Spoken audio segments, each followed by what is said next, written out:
there is a lot happening coming up in the next couple of weeks, and we are back for another mid-month mortgage update with Jeremiah. I'm Garrett. Let's dive in and take a look and see what's happening in our crazy world that's going on right now and how it's affecting Reno. Let's take a look.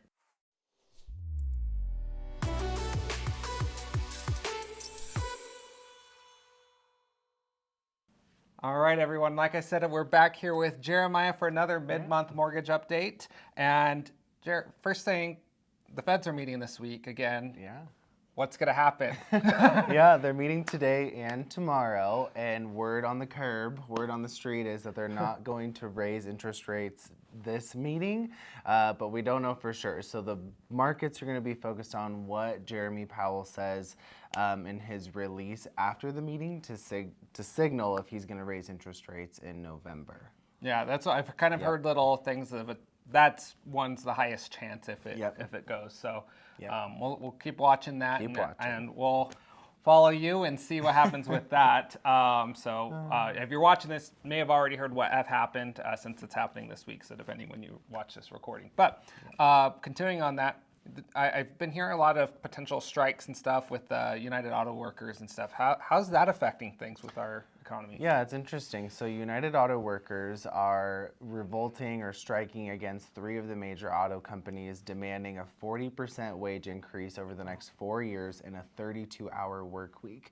And those companies have replied and said, we'll give you a 20% increase with the 32-hour work week, and they are not finding a resolution. So how this impacts the market is if these workers continue to strike, then it will naturally start to cool the economy a little bit as well. So it could be good for inflationary numbers, but obviously not good for striking.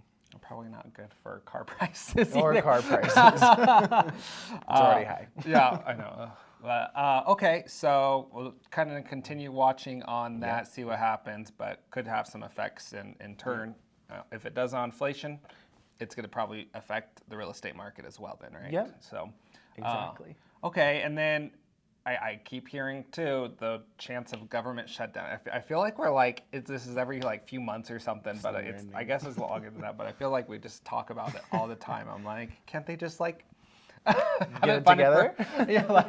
Gosh. But what's happening with that? Well, so the budget, the government, pushed forward the debt ceiling bill, but they haven't actually updated the budget. And so if they don't update the budget, then the government shuts down.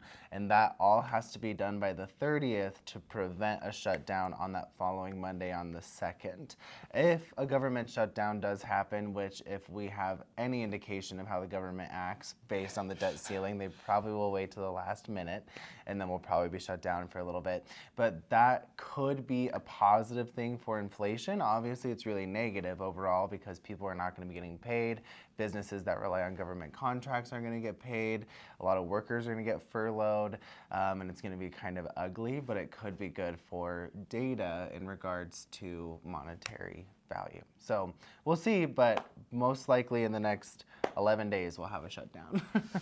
Oh gosh, so I'm back at it again. So, okay, so lots of, and what we hear is there's lots of outside forces that not necessarily you don't think government shutdown, United Auto Workers strike affecting the real estate market, but in fact it really does when we get these inflation numbers. It changes with that, messes with that, and people's confidence, right? Exactly. So, what's a word of wisdom that you can give to the people watching here that may be looking of, what should I do in the market? Yeah, this is a question that I'm sure you get too. What should I do? Should I buy? Should I sell? Should I refinance? Should I do a HELOC? Should I do a reverse mortgage? All these different things. And I think the best strategy is just to figure out who your team is. And if you're a buyer in the market or a seller, you really need a good team on your back end because your real estate agent and your lender are the people that are really going to bring your deals together, not like they were when interest rates were really low and that kind of stuff. So I would just say have a good team and know your budget. Oh, that's great advice. So, and if you are looking for your team, you can reach out to Jeremiah here at Guild Mortgage. He covers all Northern Nevada, or actually technically Nevada and California as well. So you can reach out to him. His information is right here. And then if you need a realtor here in Reno, Sparks in Northern Nevada.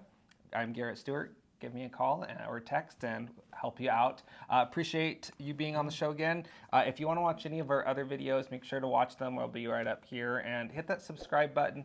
And comment below what you think is going to happen with interest rates over the next couple of months. I'd be curious to see what our followers think. So thank you again, and we'll see you next month. Have a good one.